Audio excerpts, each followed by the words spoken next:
بسم اللہ الرحمن الرحیم۔ باب العلم انواریہ ایجوکیشنل سوسائٹی و جامعہ انواریہ حیدرآباد انڈیا کے زیر اہتمام اللہ تعالیٰ کے فضل و کرم سے نور الانوار کا درس قسطوار جاری ہے۔ آج کا درس شروع ہوتا ہے وَكَوْنُهُ مِنَ الصَّحَابَةِ أَوْ مِنَ الْإِطْرَاءِ لَا يُشْتَرَطُ۔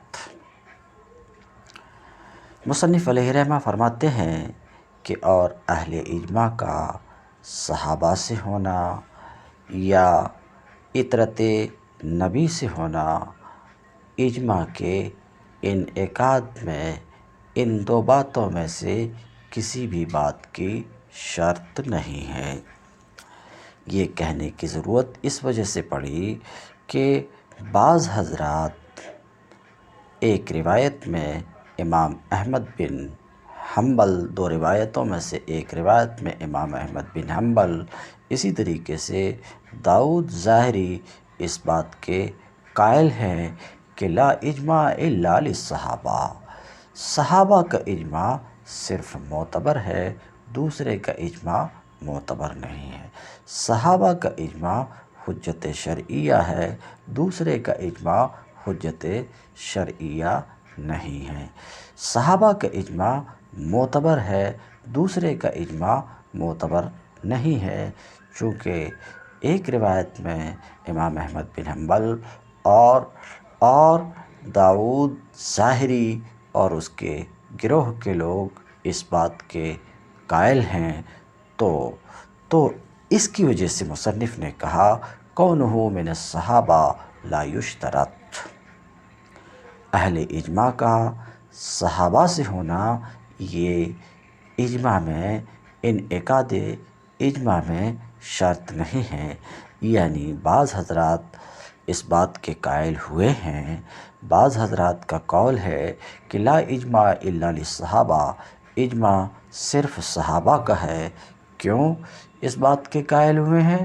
جنہوں نے یہ کہا کہ اجماع صرف صحابہ کا معتبر ہے، ان کی دلیل یہ ہے کہ نبی کریم صلی اللہ علیہ وسلم نے صحابہ کی مدح و ثنا کی ہے، مدح و ثنا کی ہے، تو صحابہ علم شریعت میں اصول ہیں، فہم الاصول فی علم الشریعہ، تو صحابہ اصول ہیں، جب وہ اصول ہیں، بنیاد ہیں، تو ان کا اجماع معتبر ہوگا، ان کا اجماع حجت ہوگا، دوسرے کا اجماع معتبر نہیں ہوگا، دوسرے کا اجماع حجت نہیں ہے۔ تو وہ علم شریعت میں اصول ہیں اور احکام کے انعقاد میں اصول ہیں۔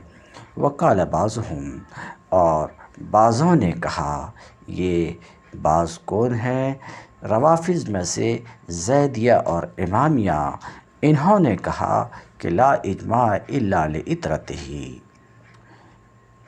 اجماع نہیں ہے مگر عطرت نبی کا، اجماع معتبر نہیں ہے مگر عطرت نبی کا، اجماع حجت نہیں ہے مگر عطرت نبی کا، عطرت نبی کا اجماع، بس عطرت نبی کا اجماع معتبر ہے، حجت ہے، حق ہے۔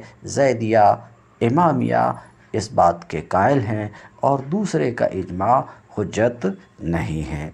تو زیدیہ امامیہ اس بات کے قائل ہیں کہ عطرت نبی کا اجماع ہی معتبر ہے، عطرت نبی یعنی نسل نبی اور نبی کے اہل قرابت یہ عطرت نبی ہے۔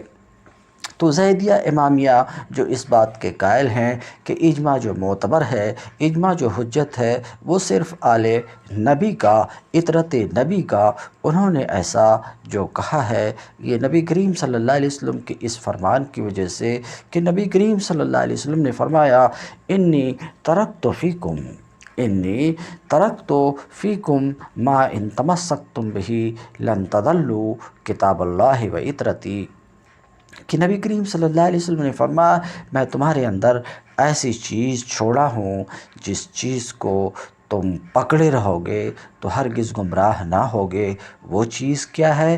اللہ کی کتاب اور میری عطرت ہے۔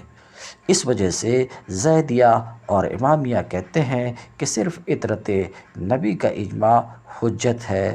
ہم کہتے ہیں ان میں سے کسی چیز کی شرط نہیں ہے، آل نبی ہونے کی بھی شرط نہیں ہے، اطرت نبی ہونے کی بھی شرط نہیں ہے، اسی طریقے سے اہل اجماع کے صحابہ سے ہونے کی بھی شرط نہیں ہے۔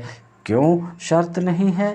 اجماع کی حجیت کے دلائل کے عام ہونے کی وجہ سے، سمجھ رہے ہیں، ان میں سے کسی کی شرط نہیں ہے، بلکہ اجماع میں مجتہدین صالحین کافی ہیں، خواہ وہ صحابی سے ہوں، غیر صحابی سے ہوں، آل رسول سے ہوں، غیر آل رسول سے ہوں، اطرت نبی سے ہوں یا دوسرے ہوں، مدینہ کے رہنے والے ہوں یا مدینہ کے رہنے والے نہ ہوں، تو مجتہدین صالحین اجماع میں کافی ہیں۔ وما ذکرتم، اور آپ حضرات نے جو ذکر کیا، یہاں ذکرتم میں جو خطاب ہے بعض مخالفین سے خطاب ہے اور ان کی دلیل کا جواب ہے، یعنی داؤد ظاہری، امام احمد بن حنبل اور زیدیہ امامیہ، ان سب کا جواب ہے کہ آپ نے جو کچھ ذکر کیا وہ ان کی فضیلت پر دال ہے، وہ اس بات پر دال ہے کہ وہ فضیلت والے ہیں، شرف والے ہیں، اس بات پر دال ہے، لا علی ان اجماعہم حجہ، اس بات پر دال نہیں ہے کہ ان کا اجماع تو حجت ہے اور دوسرے کا اجماع حجت نہیں ہے، ان کا اجماع حق ہے، دوسرے کا اجماع حق نہیں ہے، ان کا اجماع معتبر ہے، دوسرے کا اجماع معتبر نہیں ہے۔ آپ نے جو کچھ ذکر کیا اس کی اس بات کے اوپر دلالت نہیں ہوتی۔ اسی طریقے سے اہل اجماع کے لیے مدنی ہونے کی بھی شرط نہیں ہے، مدنی ہونے کی بھی شرط نہیں ہے۔ اسی طریقے سے اہل اجماع کے لیے یا اجماع کے انعقاد کے لیے یہ بھی شرط نہیں ہے کہ تمام اجماع کرنے والے کا زمانہ ختم ہو جائے تو انقراض عصر کی بھی شرط نہیں ہے۔ مصنف کی اس عبارت کا مطلب یہ کہ کذالک لا یشترط، اسی طریقے سے مجمعین کے مدنی ہونے کی شرط نہیں ہے اور ان کے زمانے کے انقراض اور ختم ہونے کی شرط نہیں ہے۔ اول کے قائل امام مالک ہیں کہ امام مالک کہتے ہیں مجمعین اہل اجماع کے مدنی ہونے کی شرط ہے، یعنی مدنی کا اجماع حجت ہے، غیر کا اجماع حجت نہیں ہے۔ امام مالک جو ایسا کہتے ہیں، امام مالک استدلال کرتے ہیں نبی کریم صلی اللہ علیہ وسلم کے اس فرمان سے کہ نبی کریم صلی اللہ علیہ وسلم نے فرمایا، پچھلے درس میں اس کی تفصیل گزری ہے، اس لیے میں ذرا تیزی سے گزر رہا ہوں، اس لیے کہ نبی کریم صلی اللہ علیہ وسلم نے فرمایا کہ مدینہ ان المدینہ تنفی خبثھا، مدینہ اہل مدینہ کی گندگی کو ایسے ہی نکالتا ہے، ایسے ہی دور کرتا ہے جس طریقے سے کہ بھٹی لوہے کے زنگ کو دور کر دیتی ہے، اور خطا بھی خبث ہے تو یہ خطا اہل مدینہ سے منفی ہے، خطا اہل مدینہ سے منتفی ہے، تو جب یہ خطا اہل مدینہ سے برطرف ہے، دور ہے، تو ظاہر سی بات ہے ان کی پیروی اور متابعت واجب ہے، اور اجماع کے حجت ہونے کا معنی یہی ہے کہ اس کی پیروی واجب ہے۔ جواب اس کا یہ ہے کہ یہ ان کی فضیلت پر دال ہے، یہ دلیل نہیں ہے اس بات کی کہ ان کا اجماع حجت ہے اور دوسرے کا اجماع حجت نہیں ہے۔ اس سے بس ان کی فضیلت ثابت ہوتی ہے، اور یہ کہیں سے اس بات پر دال نہیں ہے کہ غیر مدنی یا دوسرے کا اجماع حجت نہیں ہے۔ وقال الشافعی، اور امام شافعی رحمۃ اللہ علیہ نے فرمایا، یشترط فیہ انقراض العصر، اجماع میں انقراض عصر کی شرط ہے۔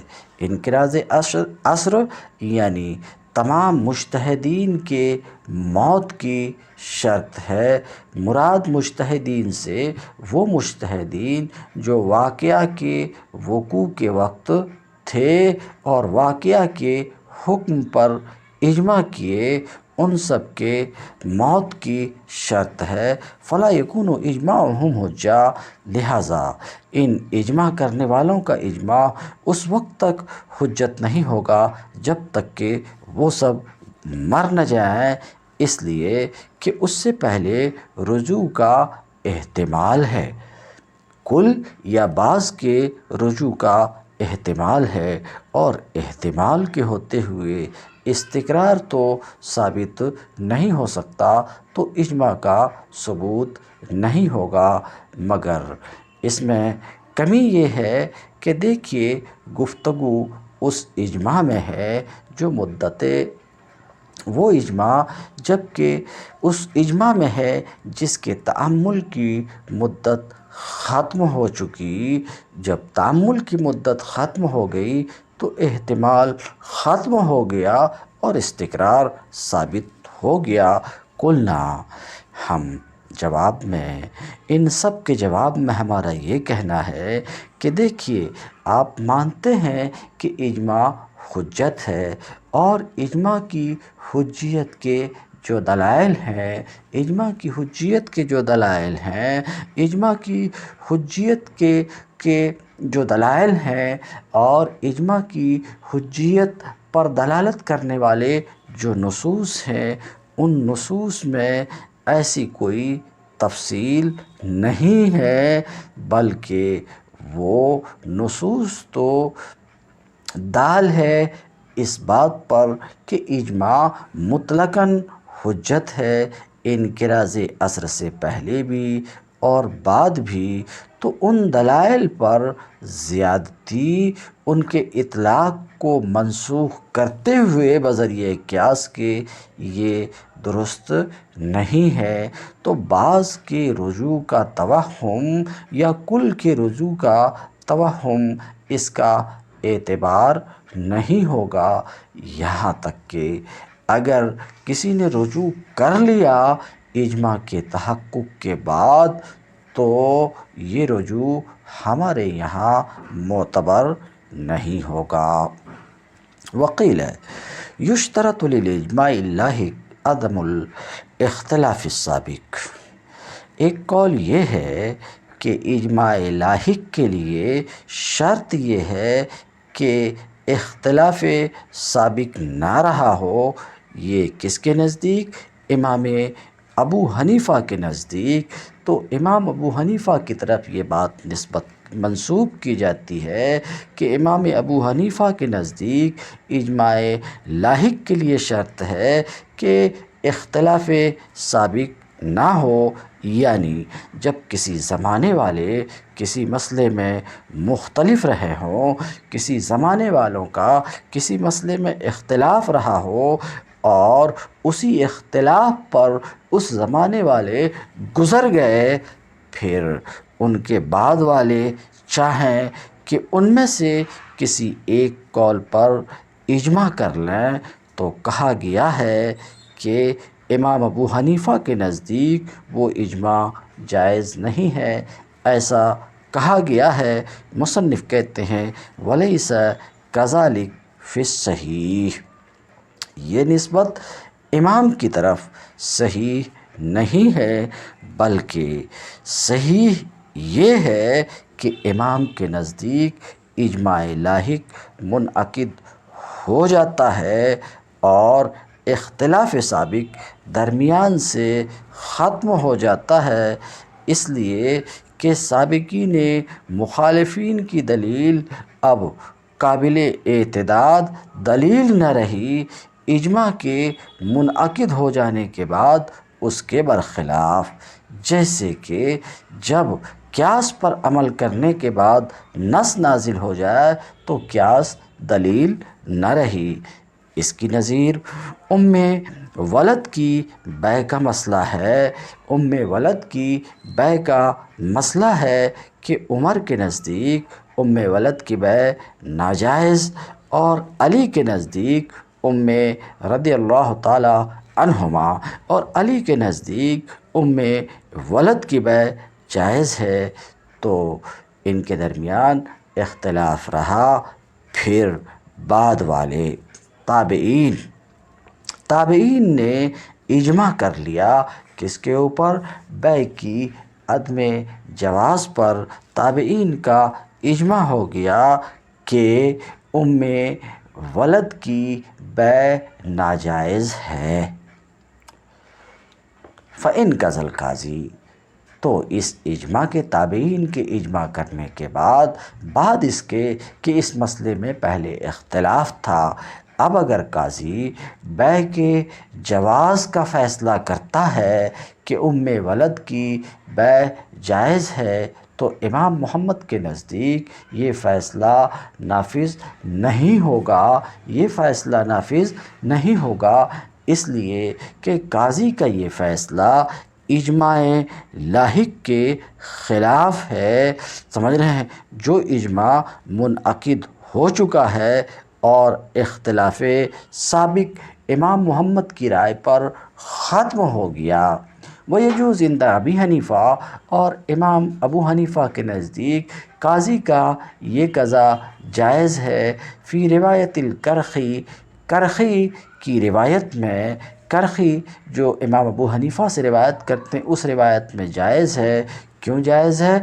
لِأَجْلِ الْاخْتِلَافِ السَّابِقِ، اختلاف سابق کی وجہ سے، تو گویا کہ اجماع لاحق متحقق نہیں ہوا، کیونکہ اجماع کے انعقاد کے لیے شرط ہے اختلاف سابق کے نہ ہونے کی، کرخی کی روایت میں۔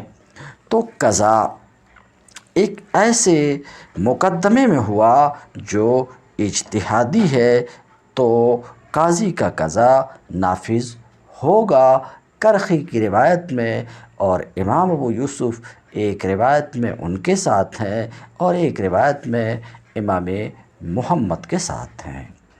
وَالشَّرْطُ اجتماع الکل، اور شرط کل کے اجتماع اور اتفاق کی ہے۔ کل یعنی تمام مجتہدین کے اتفاق کی شرط ہے۔ وخلاف الواحد، مانے ایک مجتہد کا اختلاف بھی اجماع کے انعقاد سے مانع ہے۔ اجماع کے انعقاد سے مانع ہے کہ خلاف الاکثر، جیسے کہ اکثر مجتہدین کا اختلاف اجماع کے انعقاد سے مانع ہے۔ مصنف کی اس عبارت کا مطلب یہ ہے کہ جس وقت اجماع ہو رہا ہے اس وقت اگر ایک شخص نے بھی مخالفت کر دی تو اس کا اختلاف معتبر ہوگا اور اجماع منعقد نہیں ہوگا۔ کیوں؟ اس لیے کہ لفظ امت جو نبی کریم صلی اللہ علیہ وسلم کے اس فرمان میں ہے، لا تجتمع امتی علی الضلالہ، میری امت گمراہی پر اکٹھا نہیں ہوگی، تو لفظ امت کل کو متناول ہے، تو جب ایک شخص نے بھی مخالفت کر لی تو کل کا تحقق نہیں ہوا، تو احتمال ہے کہ ثواب مخالفی کے ساتھ ہو۔ اس کے برخلاف بعض معتزلہ اس بات کے قائل ہیں کہ اکثر کے اتفاق سے اجماع منعقد ہو جاتا ہے۔ کیوں؟ اس لیے کہ حق جماعت کے ساتھ ہے، انہوں جو ایسا کہتے ہیں نبی کریم صلی اللہ علیہ وسلم کے اس فرمان کی وجہ سے کہ نبی کریم صلی اللہ علیہ وسلم نے فرمایا ید اللہ علی الجماعہ، اللہ کی نصرت جماعت پر ہے، فمن شذ شذ فی النار، تو جو جماعت سے علیحدہ ہوا وہ جہنم میں علیحدہ ہوا۔ جواب ان کے استدلال کا یہ ہے کہ حدیث کا معنی یہ ہے کہ اجماع کے متحقق ہو جانے کے بعد جو جماعت سے علیحدہ ہوا اور جماعت سے خارج ہوا وہ جہنم میں داخل ہوا۔ وَحُكْمُهُ فِي الْأَصْلِ أَنْ يَثْبُتَ الْمُرَادُ بِهِ شَرْعًا عَلَى سَبِيلِ الْيَقِينِ، اور اس کا حکم یعنی اجماع کا اجماع کا حکم یعنی اجماع سے ثابت ہونے والا اثر، فی الاصل اصل وضع میں اجماع کا حکم یہ ہے کہ اس سے مراد شرعاً ثابت ہو۔ شرعاً یہ کہتے ہیں اس سے مراد شرعاً ثابت ہو، یہ شرعاً حال ہے، مراد سے شرعاً مصدر بمعنی مشروع مفعول ہے۔ تو اجماع کا حکم اصل وضع میں یہ ہے کہ اس سے مراد شرعاً ثابت ہو۔ سمجھ رہے ہیں کس طریقے سے؟ یقین کے طور پر۔ مطلب اس عبارت کا یہ ہے کہ اجماع امور شرعیہ میں اصل وضع میں یقین اور قطعیت کا فائدہ دیتا ہے، اس طور پر کہ جانب مخالف کے احتمال کو بالکل ختم کر دیتا ہے، جانب مخالف کا بالکل احتمال نہیں رہتا ہے، نہ بادلیل نہ بے دلیل، جس طریقے سے کہ کتاب اور سنت متواترہ یقین کا فائدہ دیتی ہیں۔ تو کہتے ہیں اجماع امور شرعیہ میں اصل وضع میں یقین اور قطعیت کا فائدہ دیتا ہے۔ جب ایسا ہے کہ اجماع اصل وضع میں یقین کا فائدہ دیتا ہے فَيُكَفَّرُ جَاحِدُهُ، تو اجماع کے منکر کا یعنی اجماع سے ثابت ہونے والے حکم کے منکر کو کافر کہا جائے گا، اس کی تکفیر کی جائے گی۔ بخارا اور بلخ کے مشائخ کے نزدیک ایسا ہی ہے کہ اجماع سے ثابت ہونے والے حکم کے منکر کو کافر قرار دیا جائے گا، یہاں تک کہ انہوں نے بخارا اور بلخ کے مشائخ نے روافظ پر کفر کا حکم لگایا ہے، کیونکہ روافظ نے حضرت ابوبکر صدیق رضی اللہ تعالیٰ عنہ کی امامت کا انکار کیا، جن کی امامت اجماع سے ثابت ہے۔ تو اصل وضع میں یقین اور قطعیت کا فائدہ دیتا ہے، جس طریقے سے کہ کتاب یقین کا فائدہ دیتی ہے، مگر کتاب بھی کبھی عارض کی وجہ سے یقین کا فائدہ نہیں دیتی ہے، تو یہ ایک عارضی چیز ہے، مگر اصل وضع میں کتاب یقین کا فائدہ دیتی ہے۔ ٹھیک اسی طریقے سے اجماع بھی اصل وضع میں یقین کا فائدہ دیتا ہے، اگرچہ بعض جگہ میں عارض کی وجہ سے قطع اور یقین کا اجماع فائدہ نہیں دیتا ہے۔ جیسے کہ اجماع سکوتی، کہ اجماع سکوتی میں اختلاف ہے۔ اجماع سکوتی میں یعنی اجماع سکوتی کی حجیت میں معتبر ہونے میں امام شافعی کا اختلاف ہے۔ تو اس اختلاف کی وجہ سے اجماع سکوتی قطع کا فائدہ نہیں دیتا۔ جیسے کہ اجماع سکوتی لقولہ تعالیٰ، یہ لقولہ تعالیٰ دلیل ہے افادہ قطعیت کی، یعنی دلیل ہے اس بات کی کہ اجماع امور شرعیہ میں اصل وضع میں یقین اور قطعیت کا فائدہ دیتا ہے۔ اس دلیل سے اللہ تعالیٰ کے اس قول کی وجہ سے کہ اللہ رب العزت نے فرمایا وَكَذَلِكَ جَعَلْنَاكُمْ أُمَّةً وَسَطًا لِتَكُونُوا شُهَدَاءَ عَلَى النَّاسِ، اور اسی طریقے سے ہم نے تم کو عادل امت بنایا، اسی طریقے سے یعنی جس طریقے سے ہم نے تمہارے قبلہ کو افضل قبلہ بنایا، اسی طریقے سے ہم نے تم کو بہترین امت بنایا یا عادل امت بنایا، تاکہ تم قیامت کے دن لوگوں پر گواہ بنو کہ انبیاء نے احکام الہیہ کو ان تک پہنچا دیا۔ یہ اس وقت تم گواہ بنو جبکہ پہلے انبیاء کی تبلیغ کا انکار کریں ان کی امتیں، اور رسول تمہارے اوپر گواہ ہوں تمہاری عدالت کے بابت۔ اسی طریقے سے ہم نے تمہیں عادل امت بنایا تاکہ تم لوگوں پر گواہ بنو۔ وصفہم بالوسطیت، امت کو وسطیت سے موصوف فرمایا، اور وسطیت وہ عدالت ہے۔ جب ظاہر سی بات ہے کہ یہ امت عادل امت ہے تو ان کا اجماع حجت ہوگا۔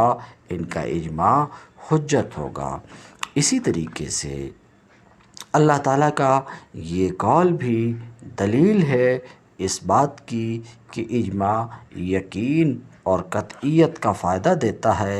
اللہ تعالیٰ کا قول کنتم خیر امۃ اخرجت للناس، اور خیریت ان کے دین میں کامل ہونے کے اعتبار سے ہے۔ تو جب یہ امت دین میں کامل ہے تو ان کا اجماع حجت ہوگا، ان کا اجماع حق ہوگا، اس لیے کہ اگر ان کا اجماع حق نہ ہو، حجت نہ ہو تو گمراہی ہوگا۔ پھر یہ گمراہ امت بہترین امت بھلا کیسے ہو سکے گی؟ اسی طریقے سے اس دعویٰ کی دلیل اللہ تعالیٰ کا یہ قول بھی ہے وَمَن يُشَاقِقِ الرَّسُولَ مِن بَعْدِ مَا تَبَيَّنَ لَهُ الْهُدَىٰ، اور جو رسول کا خلاف کرے حق کے واضح ہو جانے کے بعد، اور مسلمانوں کی راہ سے جدا راہ چلے، ہم اسے اس کی حال پر چھوڑ دیں گے۔ تو اس آیت میں مومنین کی مخالفت رسول کے مخالفت کے مانند قرار دی گئی کہ دونوں کو جمع کیا گیا، تو ظاہر سی بات ہے ان کا اجماع خبر رسول کی طرح حجت قطعیہ ہوگا۔ ان کا اجماع اور اس کے مانند ہوگا، جس طریقے سے کہ خبر رسول حجت قطعیہ ہوتی ہے اور کبھی کسی عارض کی وجہ سے حجت ظنیہ ہوتی ہے، تو اسی طریقے سے ان کا اجماع بھی حجت قطعیہ ہوگی اور کسی عارض کی وجہ سے حجت ظنیہ ہوگی۔ بات ختم ہوئی۔ وَقَدْ ضَلَّ بَعْضُ الْمُعْتَزِلَةِ وَالرَّوَافِضِ، بعض معتزلہ اور روافض گمراہ ہوئے ہیں کہ انہوں نے کہا کہ اجماع حجت نہیں ہے،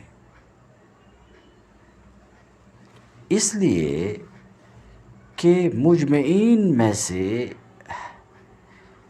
ہر ایک کے خطا کرنے کا احتمال ہے۔ جب ہر ایک خطا کر سکتا ہے تو سب خطا کر سکتے ہیں۔ پھر بھلا اجماع حجت کیسے ہو سکتا ہے؟ ایسا بعض معتزلہ اور روافض نے کہا ہے۔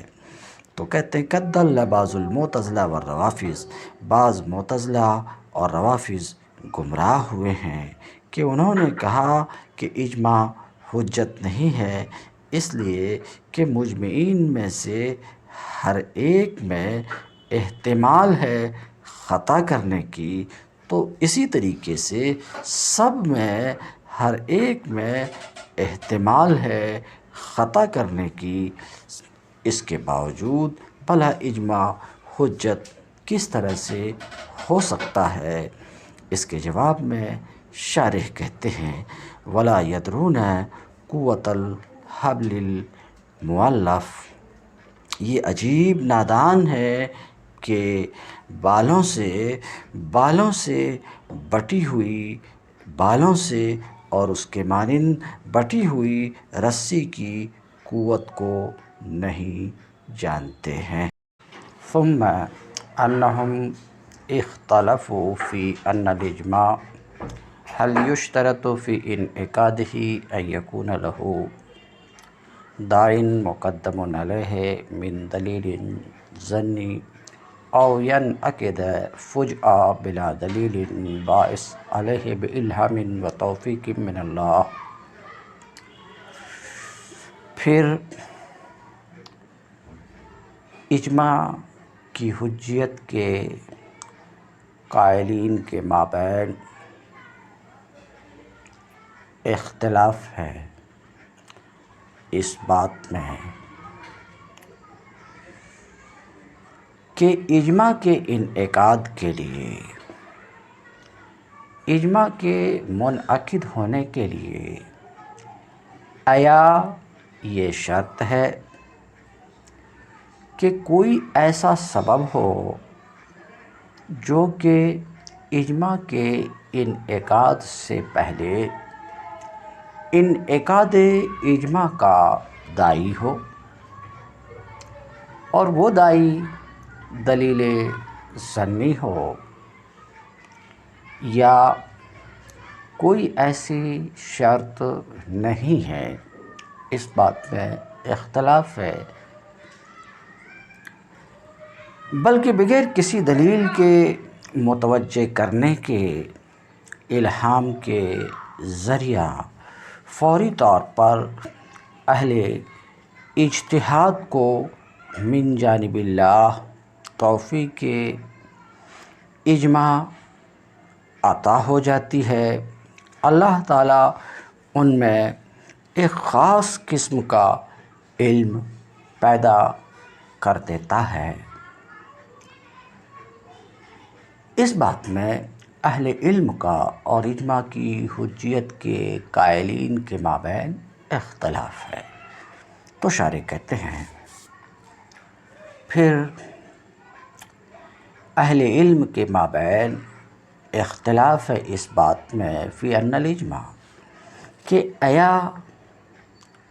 اجماع کے انعقاد کے لیے داعی مقدم کی شرط ہے، یعنی اجماع کے انعقاد سے پہلے کسی داعی کے ہونے کی شرط ہے جو داعی اجماع سے پہلے ہو، یعنی دلیل ظنی، یا یہ کہ ایسی کوئی شرط نہیں ہے، بغیر کسی دلیل کے متوجہ کرنے کے الہام کے ذریعے فوری طور پر اجماع منعقد ہو جائے گا بغیر دلیل کے، جو باعث اجماع ہو الہام کے ذریعے سے اور اللہ تعالیٰ کی توفیق سے، بہی طور کہ اللہ تعالیٰ اہل اجماع کے دلوں میں بِأَن يَخْلُقَ اللَّهُ فِيهِمْ، بہی طور کہ اللہ تعالیٰ اہل اجماع میں یعنی اہل اجماع کے دلوں میں علم ضروری پیدا فرما دے، حکم متفق علیہ کا، حکم مجمع علیہ کا، اور یوفقہم لاختیار الصواب، اور ان کو ثواب کے اختیار کی توفیق عطا فرما دے، اور ان کو صحیح کے اختیار کی توفیق عطا فرما دے۔ فقیل، تو اس سلسلے میں دو قول ہے، دو قول میں سے ایک قول یہ ہے لا یشترط لہ الداعی، ایک قول یہ ہے کہ ایسی کوئی شرط نہیں ہے اجماع کے لیے کہ اجماع کے لیے کسی داعی کے موجود ہونے کی، یعنی اجماع کے لیے کسی داعی کے موجود ہونے کی کوئی شرط نہیں ہے، مگر جن لوگوں نے یہ کہا کہ اجماع کے انعقاد کے لیے کسی داعی مقدم کی کوئی شرط نہیں ہے، محشی کہتے ہیں ان کے اس قول میں نظر ہے، کیونکہ نبی کریم صلی اللہ علیہ وسلم بھی وحی کے بغیر نہیں فرمایا کرتے تھے،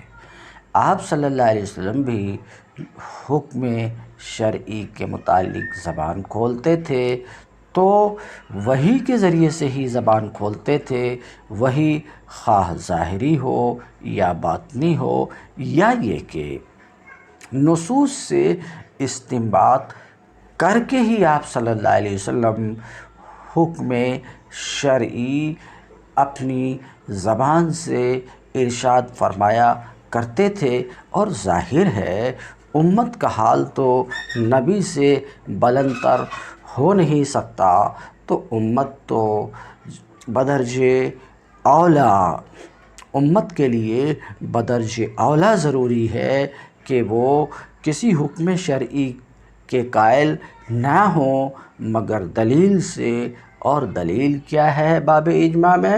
داعی ہے۔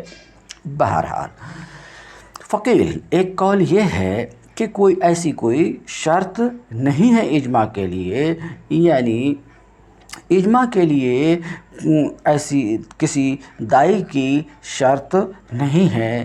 شارح کہتے ہیں والاصح المختار، اصح مختار یہ ہے کہ لا بد لہ من داعٍ، اجماع کے لیے کوئی داعی ضروری ہے۔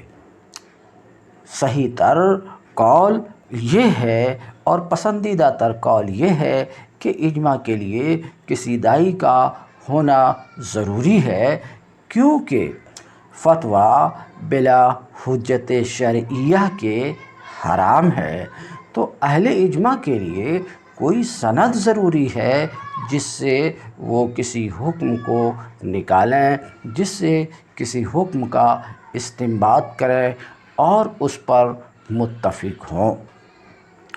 اب کہنے والا اگر کہے کہ سند ہے ہی تو اجماع کی کیا ضرورت ہے، تو جواب میں کہیں گے کہ فائدہ اجماع کا سند کے موجود ہونے کے بعد یہ ہوگا کہ بحث ساکت ہو جائے گی اور وہ حکم قطعی ہو جائے گا۔ تو اصح مختار یہ ہے کہ اجماع کے لیے کوئی داعی ضروری ہے، اس بنا پر جو مصنف نے بھی کہا والداعی قد یکون من اخبار الاحاد۔ تو بات سمجھ میں آئی کہ آیا انعقاد اجماع کے لیے سبب مقدم ضروری ہے یا سبب مقدم ضروری نہیں ہے۔ سبب مقدم یعنی داعی اجماع کے انعقاد کے لیے داعی کی شرط ہے یا داعی کی شرط نہیں ہے، تو مذہب مختار یہی ہے کہ انعقاد اجماع کے لیے داعی کی شرط ہے، یعنی کسی ایسے دلیل کا ہونا ضروری ہے جو اجماع سے پہلے ہو اور وہ اجماع کا باعث ہو۔ اب یہ داعی کیسی ہوا کرتی ہے؟ تو کہتے ہیں والداعی قد یکون من اخبار الاحاد، اور داعی کبھی اخبار احاد سے ہوتی ہے جو ظن کا فائدہ دیتی ہے، یا قیاس سے ہوا کرتی ہے، اور قیاس تو ظن کا فائدہ دیتا ہی دیتا ہے۔ تو داعی کبھی اخبار احاد سے ہوتا ہے یا قیاس سے ہوتا ہے۔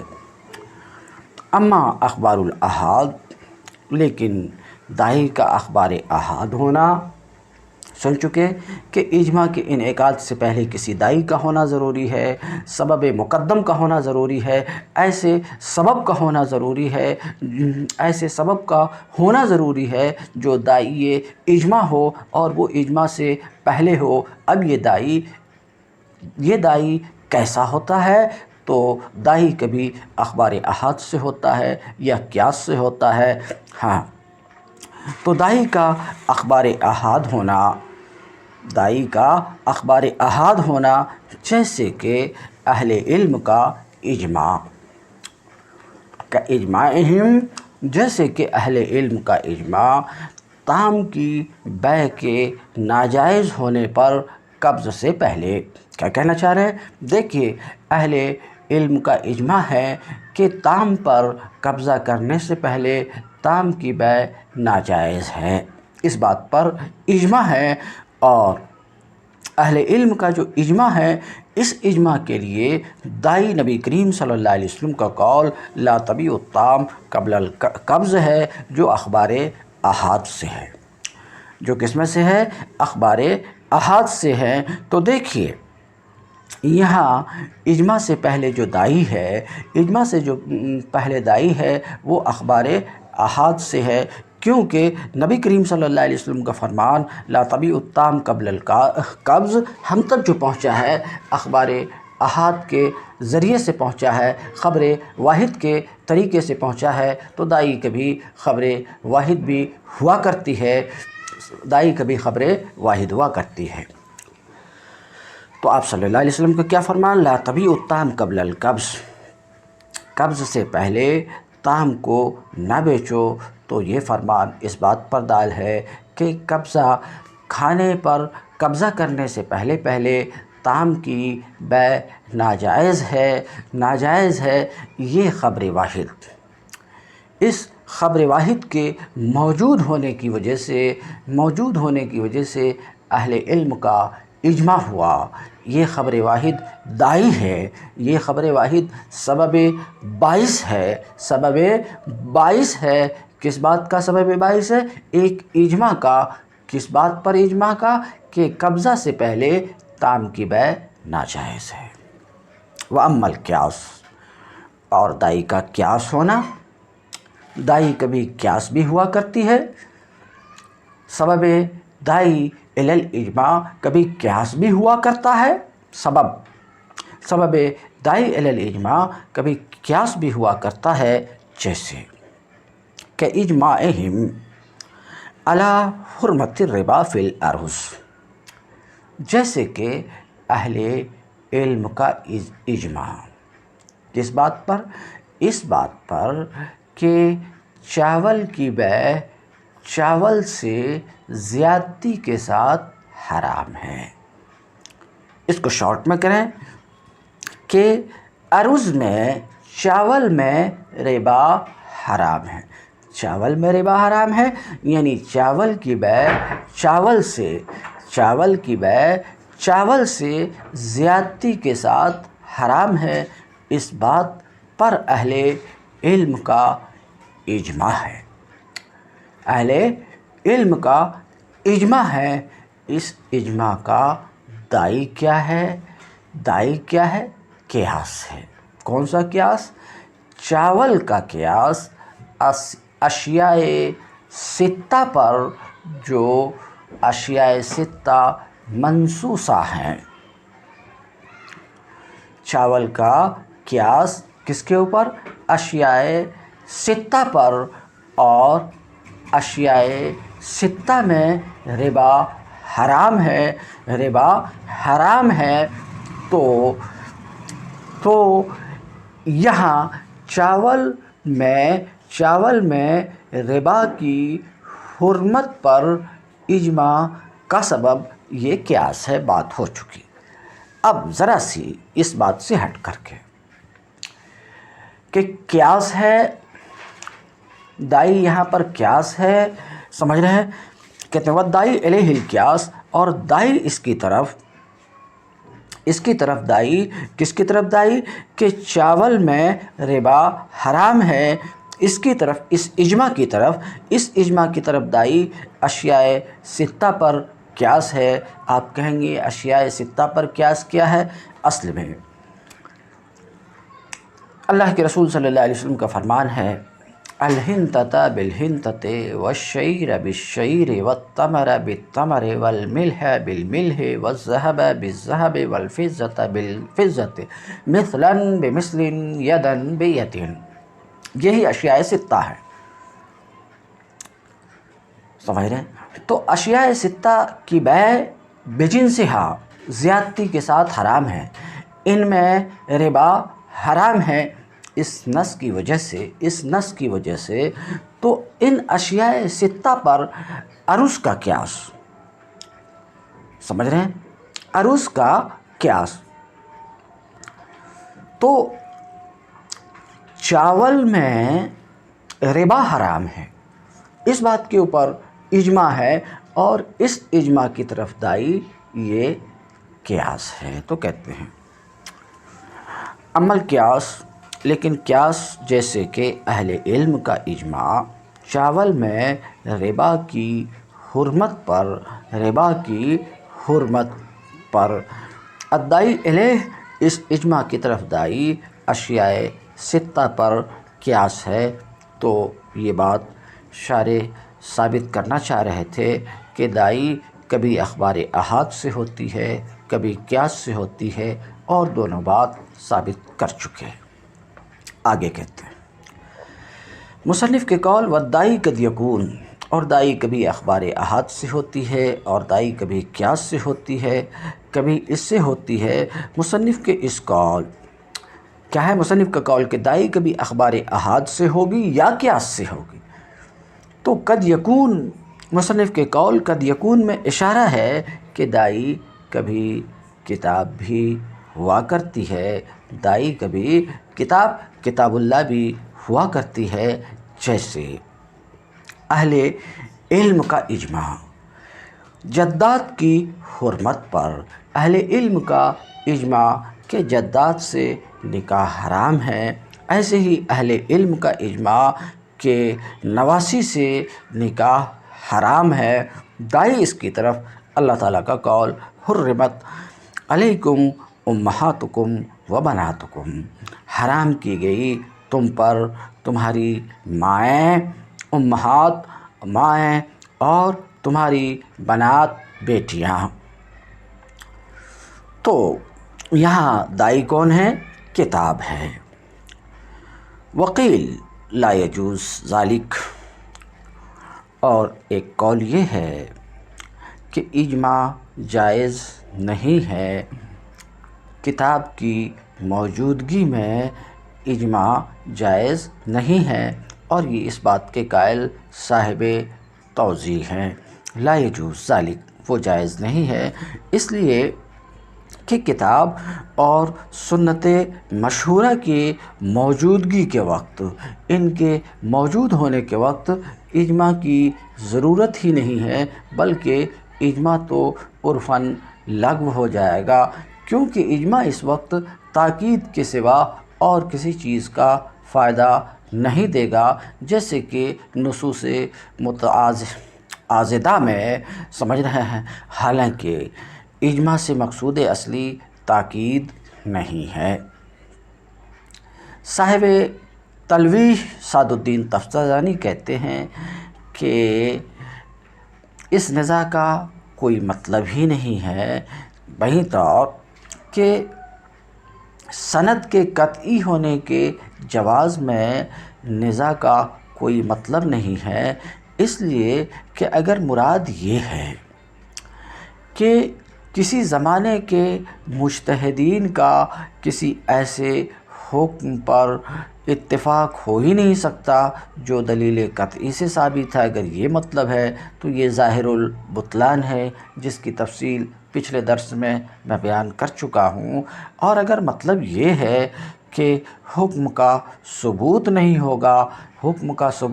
ہوگا اجماع سے، تو بھی نزاع کا کوئی سوال نہیں ہے، اس لیے کہ ثابت کا اس بات تو محال ہے، حکم کتاب اور سنت مشہورہ سے ثابت ہی ہے، سمجھ رہے کہ نہیں؟ تو ظاہر سی بات ہے اجماع سے پھر ثبوت نہیں ہو سکے گا، ورنہ اس بات ثابت لازم آئے گا اور اس بات ثابت محال ہے۔ ثم بین المصنف انه لا بد لنقل الاجماع ایضا من الاجماع۔ پھر مصنف فرماتے ہیں کہ نقل اجماع کے لیے بھی اجماع ضروری ہے۔ مصنف نے بیان کیا کہ نقل اجماع کے لیے بھی اجماع ضروری ہے، تو مصنف نے کہا اذا انتقل الینا اجماع السلف باجماع کل عصر على نقله كان كنقل الحديث المتواتر فيكون موجبا للعلم والعمل قطعا كاجماعهم على كون القرآن کتاب اللہ۔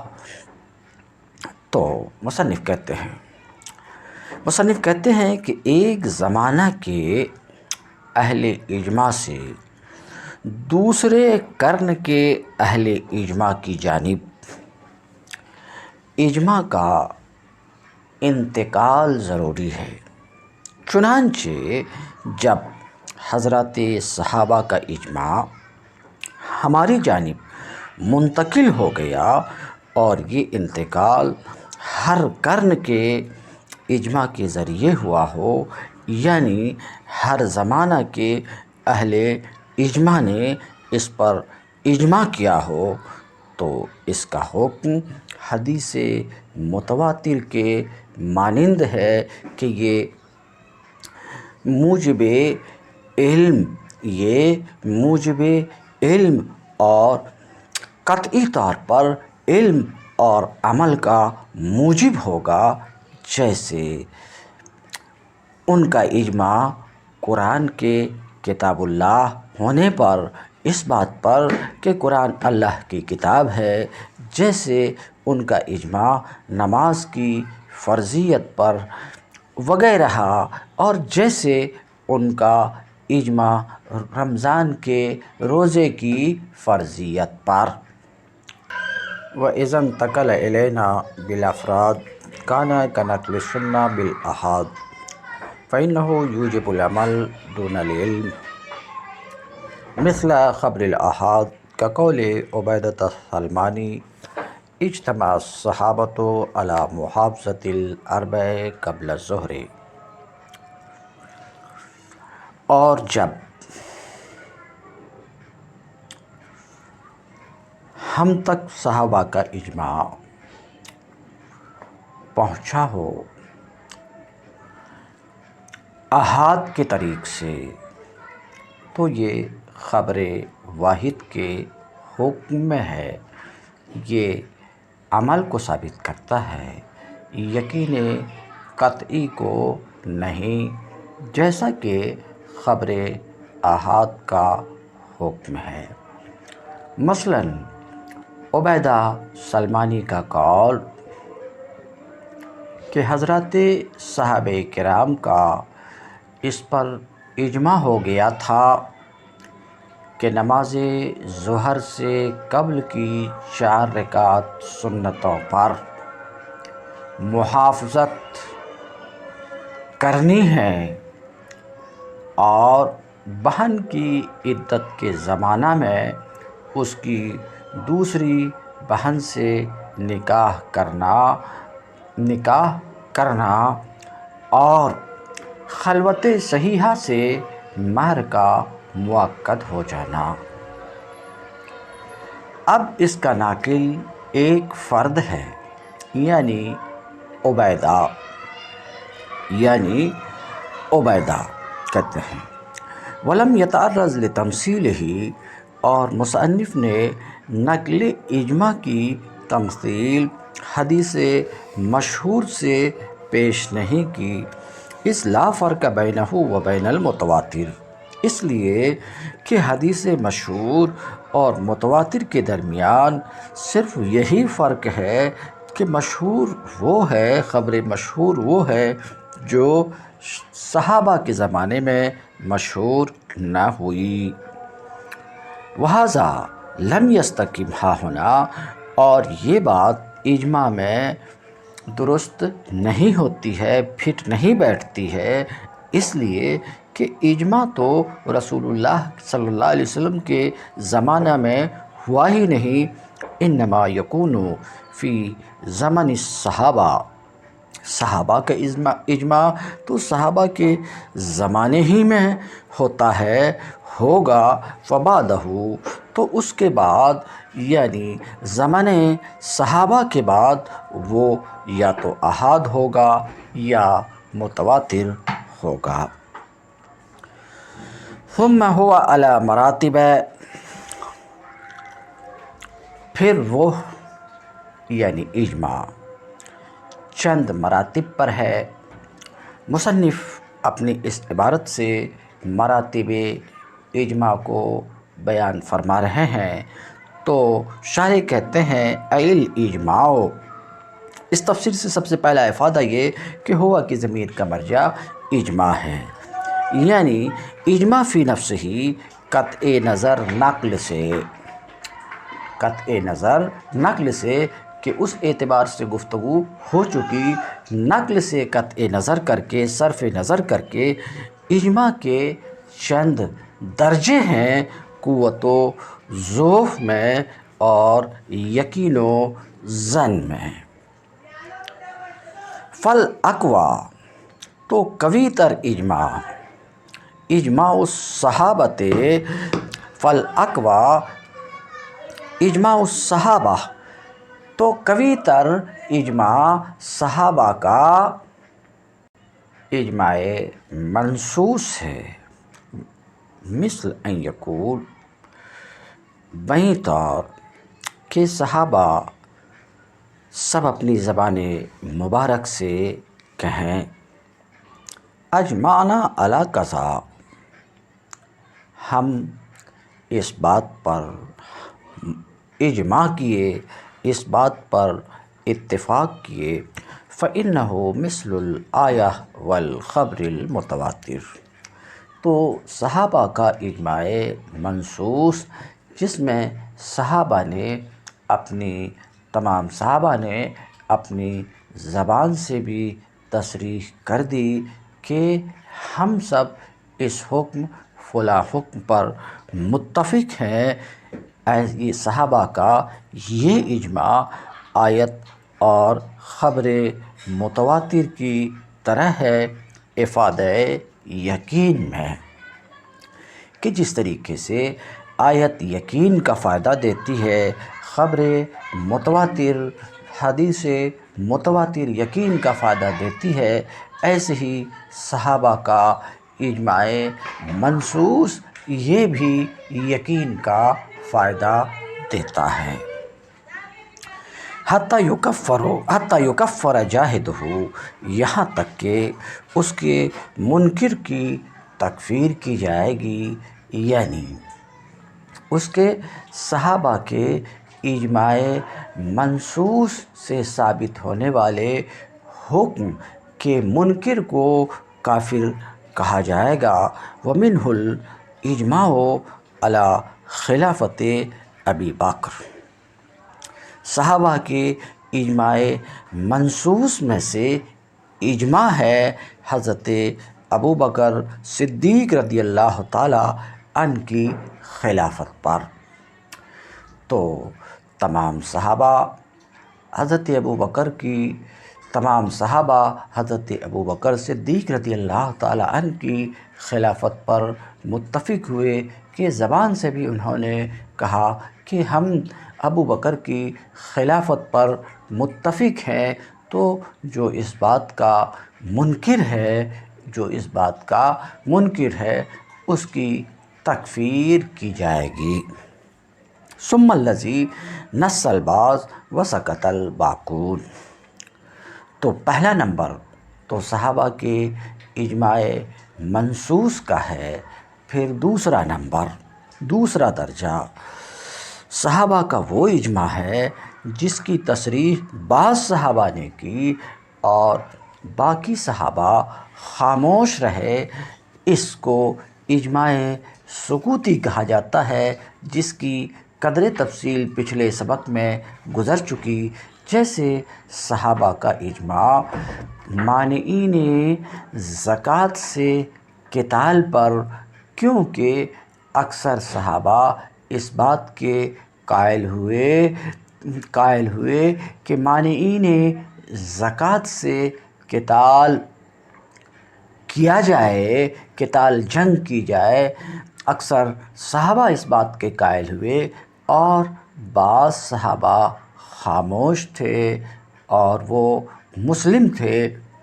لا یکفر جاہدہ، تو صحابہ کے اس اجماع سکوتی جس میں بعض صحابہ قائل ہوئے کسی حکم شرعی کے یا کسی فعل شرعی کو شروع کیے اور بعض خاموش رہے، انکار نہیں کیے، تو یہ صحابہ کا اجماع سکوتی ہے۔ تو لا یکفر جاہدہ، صحابہ کے اجماع سکوتی کے منکر کو، یعنی اجماع سکوتی سے ثابت ہونے والے حکم کے منکر کی تکفیر نہیں کی جائے گی، بلکہ اس کے منکر کی تدلیل کی جائے گی۔ سمجھ رہے ہیں؟ یہ اجماع بھی حجت قطعیہ ہے، مگر حجت قطعیہ ہونے کے باوجود اس کے منکر کی تکفیر نہیں کی جائے گی۔ کیوں؟ ایک طرح کا شبہ پایا جانے کی وجہ سے، کیونکہ اس اجماع میں امام شافعی کا اختلاف ہے، جیسا کہ ماسبق میں اس کی تفصیل گزری۔ تو تکفیر نہیں کی جائے گی۔ یہ ایسے ہی جیسے کہ کتاب اللہ کے عام کا موجب ہمارے نزدیک قطعی ہے، لیکن قطعی ہے مگر اس عام کے منکر کی تکفیر نہیں کی جائے گی، کیونکہ اس میں امام شافعی کا اختلاف ہے، کیونکہ عام کا موجب ان کے نزدیک ظنی ہے۔ وَإِنْ كَانَ مِنَ الْأَدِلَّةِ الْقَطْعِيَّةِ، اگرچہ صحابہ کا یہ اجماع سکوتی بھی ادلہ قطعیہ میں سے ہے، مگر اس کے باوجود اس کے منکر کی تکفیر نہیں کی جائے گی۔ تیسرا درجہ، صحابہ کے بعد والے کا اجماع کس پر؟ ایسے حکم پر جس حکم میں صحابہ کا پہلے اختلاف نہ رہا ہو۔ تو آپ سن رہے ہیں قوت و ضعف کے اعتبار سے اجماع کے چند درجے ہیں۔ کبھی تر صحابہ کا اجماع منصوص ہے، پھر صحابہ کا اجماع سکوتی ہے، پھر صحابہ کے بعد والے کا ایسے حکم پر اجماع جس حکم پر صحابہ کا پہلے اختلاف نہ رہا ہو۔ اس اجماع کا تیسرا درجہ ہے۔ کہتے ہیں ثم اجماع من بعدہم، پھر صحابہ کے بعد کسی بھی زمانے والے کا کسی ایسے حکم پر اجماع جس حکم میں صحابہ کا اختلاف ظاہر نہ ہوا ہو۔ کہتے ہیں خلاف من سبقہم، ان کا اختلاف جو ان سے پہلے گزرے، من الصحابہ سے اشارہ کرنا چاہ رہے ہیں کہ من یہ من کا بیان ہے، یعنی جس میں صحابہ کا اختلاف ظاہر نہ ہوا ہو، فہو بمنزلۃ الخبر المشہور، تو صحابہ کے بعد والے کا کسی بھی زمانے میں صحابہ کے بعد والے کا کسی ایسے حکم پر اجماع جس میں صحابہ کا اختلاف ظاہر نہ ہوا ہو، اس اجماع کا تیسرا درجہ ہے فہو بمنزلۃ الخبر المشہور، تو یہ اجماع خبر مشہور کے درجے میں ہے کہ طمانینت، یہ اجماع کس کا فائدہ دیتا ہے؟ طمانینت کا فائدہ دیتا ہے، اس لیے کہ یہ اجماع مختلف فی ہے، جس کی تفصیل ما سبق میں گزری، کیونکہ بعض حضرات اس بات کے قائل ہیں کہ اجماع صرف صحابہ کا ہے، دوسرے کا اجماع معتبر نہیں ہے۔ بعض سن چکے ہیں کہ یہ مذہب کس کا ہے؟ امام احمد بن حنبل کا ہے کہ صرف صحابہ کا اجماع ہے، معتبر ہے، حق ہے، دوسرے کا اجماع معتبر نہیں ہے۔ چونکہ اختلاف ہے دوسرے کے اجماع میں، اختلاف کی وجہ سے شبہہ آیا، اور جب شبہہ آیا تو یقین ساقط ہو گیا، تو یہ اجماع موجب عمل تو ہوگا، موجب علم نہیں ہوگا۔ تو یہ خبر مشہور کے درجے میں ہے، طمانینت کا یہ اجماع فائدہ دیتا ہے، یقین کا فائدہ نہیں دیتا ہے۔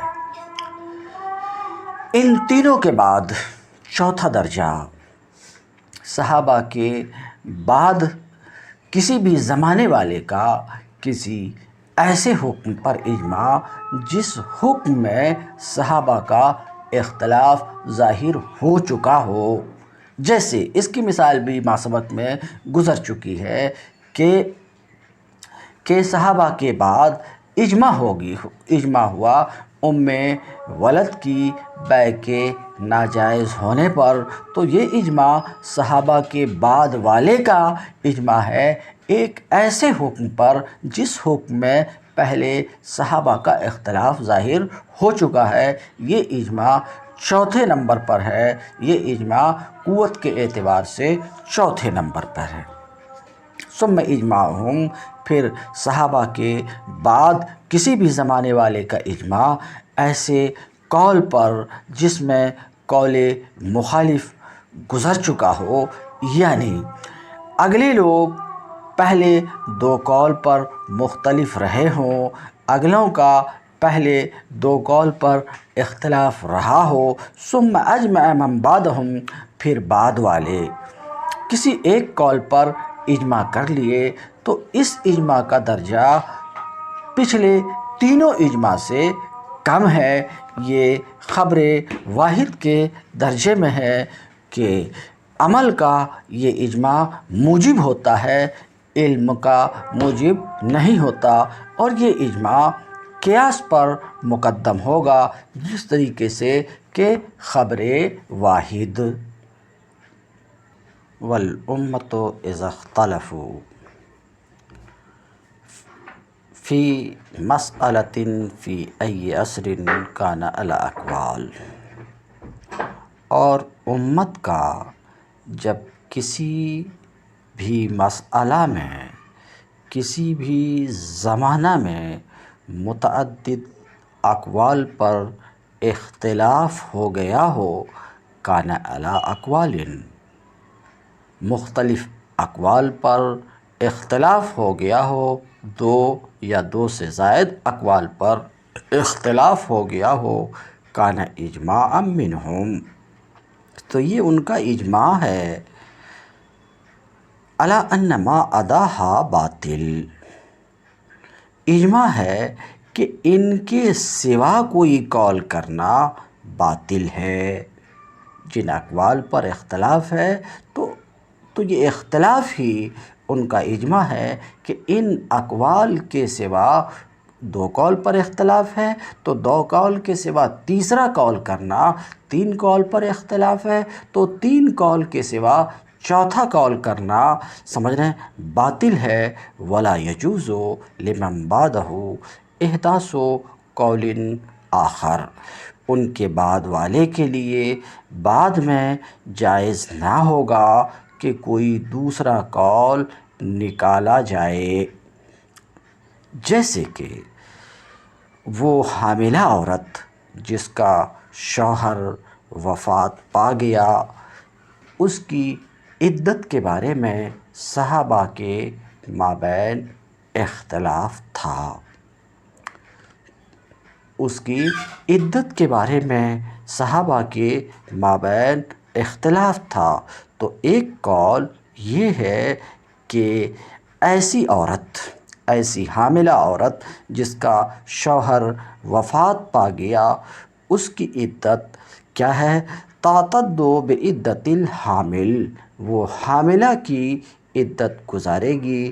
اور حاملہ کی عدت کیا ہے؟ وضع حمل ہے، وضع حمل ہے۔ اور یہ ابن مسعود رضی اللہ تعالی عنہ کا قول ہے۔ اسی کو ہمارے امام اعظم نے اختیار کیا ہے کہ وہ عورت جو حمل سے ہے، اس کا شوہر گزر گیا، اس کا شوہر گزر گیا، اس کی عدت وضع حمل ہے۔ ایک دوسرا قول، اختلاف امت کا ایک دوسرا قول یہ ہے کہ ابعد الاجلین، حاملہ کی عدت کیا ہے؟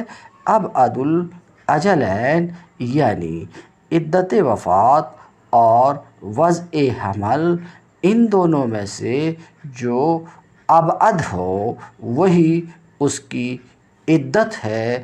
اگر عدت وفات ابعد ہے تو وہ اس کی عدت ہوگی، اور اگر عدت حمل ابعد ہو تو وہ اس عورت کی عدت ہوگی جو حمل سے ہے اور اس کا شوہر گزر گیا ہے۔ تو بہرحال وہ حاملہ عورت جس کا شوہر وفات پا گیا ہے، اس کی عدت میں امت کا اختلاف دو قول پر تھا۔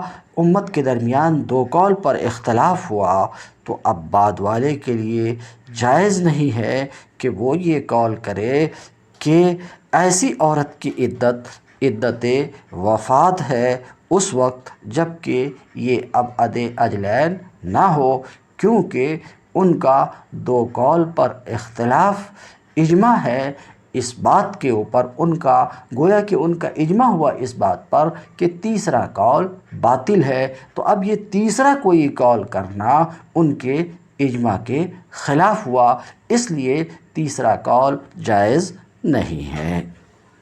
وقیل ھذا فی الصحابۃ خاصہ،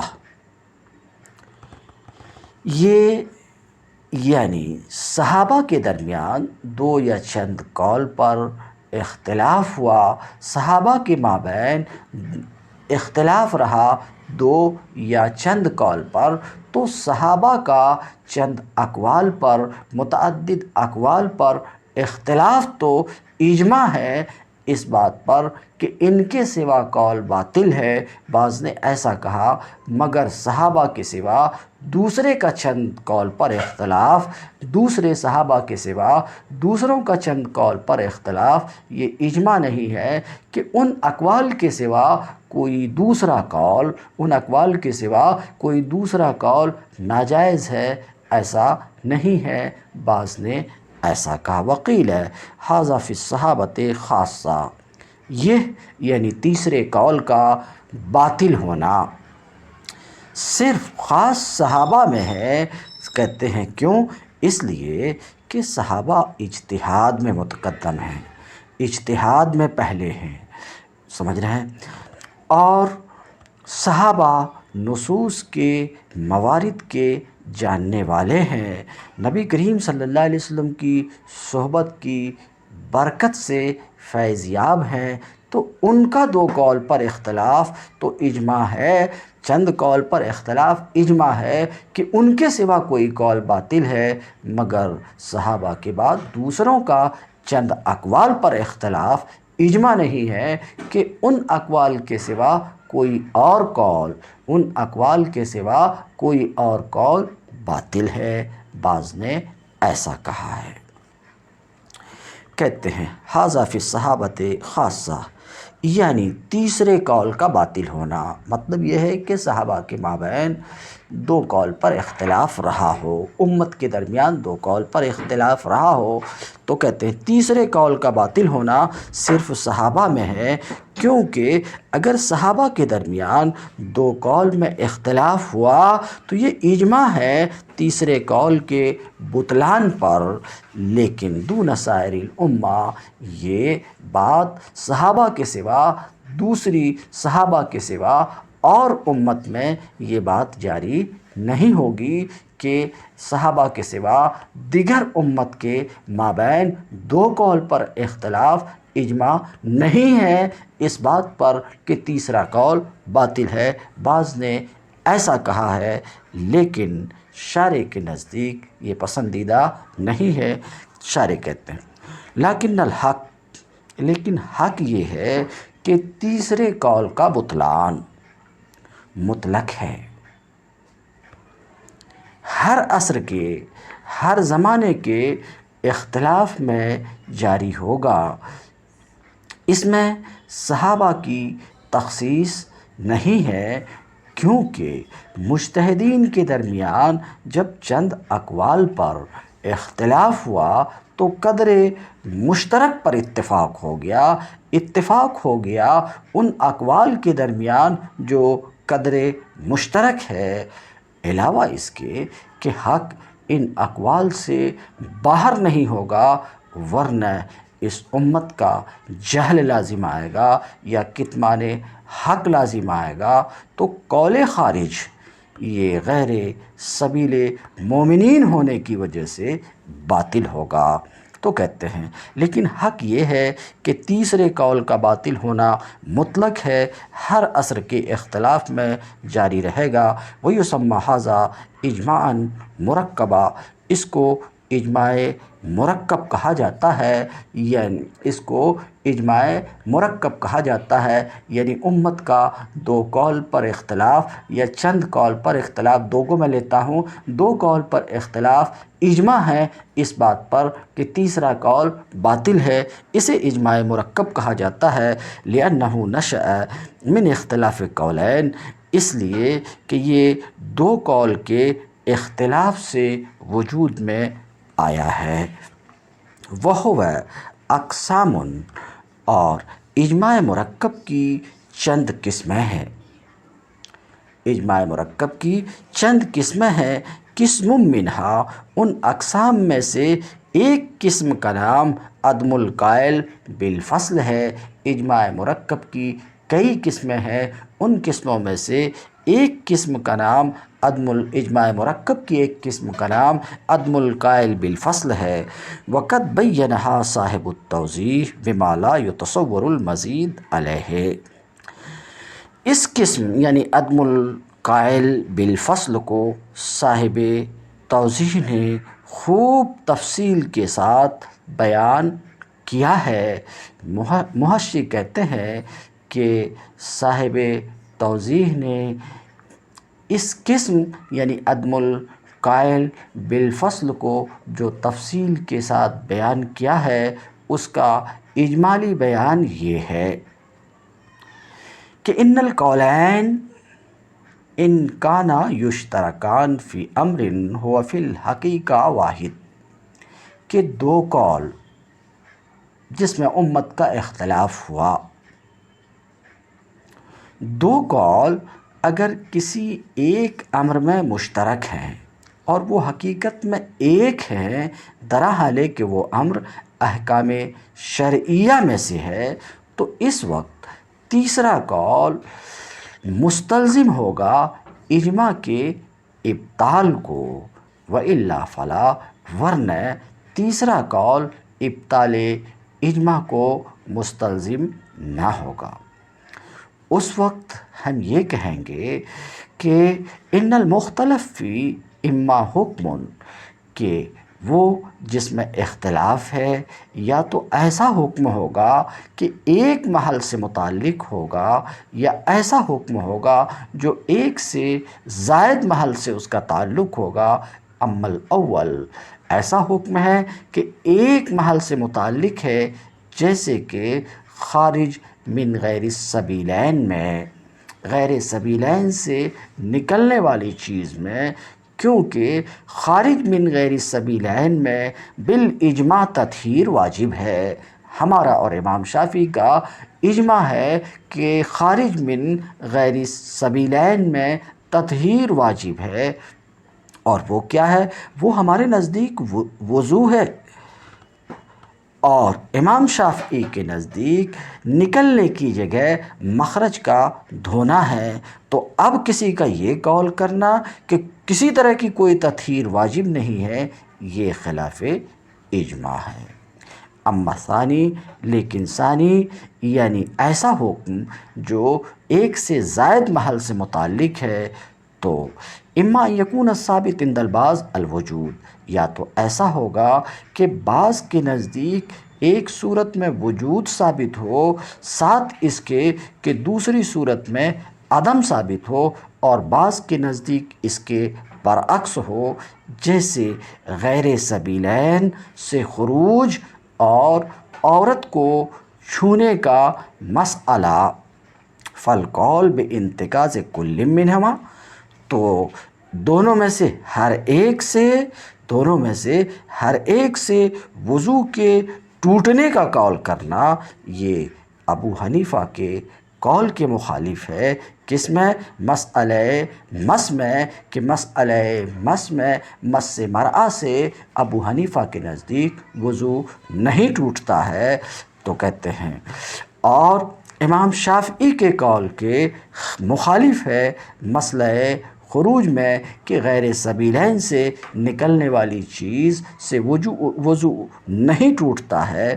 وَإِمَّا أَن يَكُونَ الثَّابِتُ عِندَ الْبَعْضِ، یا تو بعض کے نزدیک دونوں صورت میں وجود ثابت ہوگا، اور بعض کے نزدیک دونوں صورت میں عدم ثابت ہوگا، تو اس کا نام عدم القائل بالفصل رکھا جاتا ہے، اور اجماع مرکب اس سے عام ہے، جیسا کہ سن چکے کہ عدم القائل بالفصل اجماع مرکب کی ایک قسم ہے۔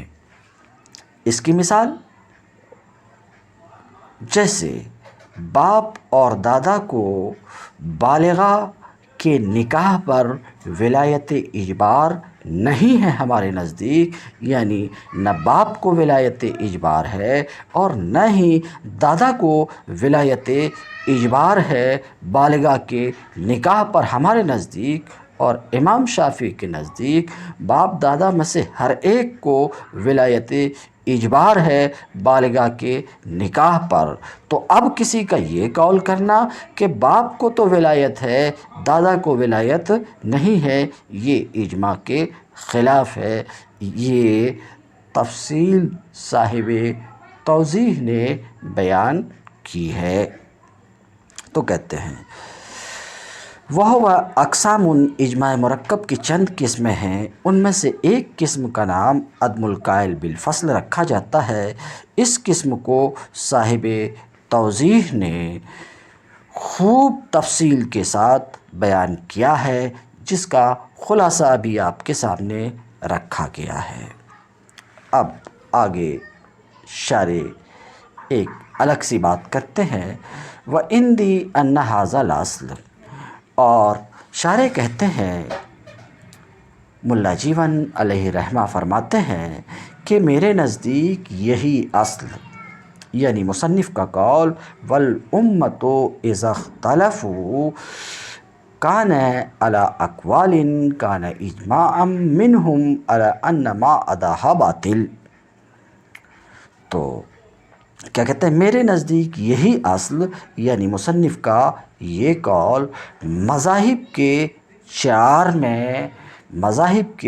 چار حنفیت، شافعیت، مالکیت، حنبلیت مذاہب کے چار میں منحصر ہونے کا منشا ہے، اور پانچویں نوپید مذہب کے باطل ہونے کا منشا ہے،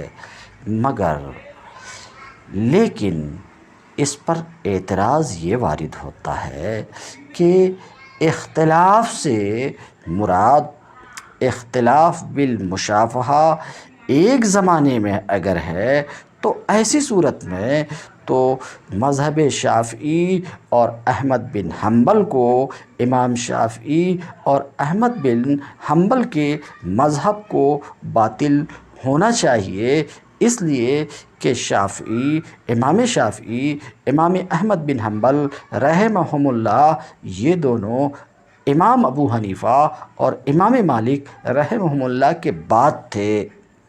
تو باطل ہونا چاہیے اس وقت جب کہ امام ابو حنیفہ کا امام مالک کے ساتھ اختلاف رہا ایک زمانے میں، جب کہ ان دونوں کے مابین ایک زمانے میں اختلاف ہوا۔ تو ایسی صورت میں اگر اختلاف بالمشافہہ مراد ہو تو ان دونوں امام شافعی اور احمد بن حنبل کے مذہب کو باطل ہونا چاہیے، اور اگر اختلاف سے مراد عام ہے کہ ایک زمانے میں اختلاف ہو یا ایک زمانے میں اختلاف نہ ہو تو پھر ہمارا اختلاف بھی معتبر ہونا چاہیے۔ بھلا ہمارا اختلاف کیوں نہیں معتبر ہوتا؟ جیسے کہ شافعی اور احمد بن حنبل کا اختلاف معتبر ہے۔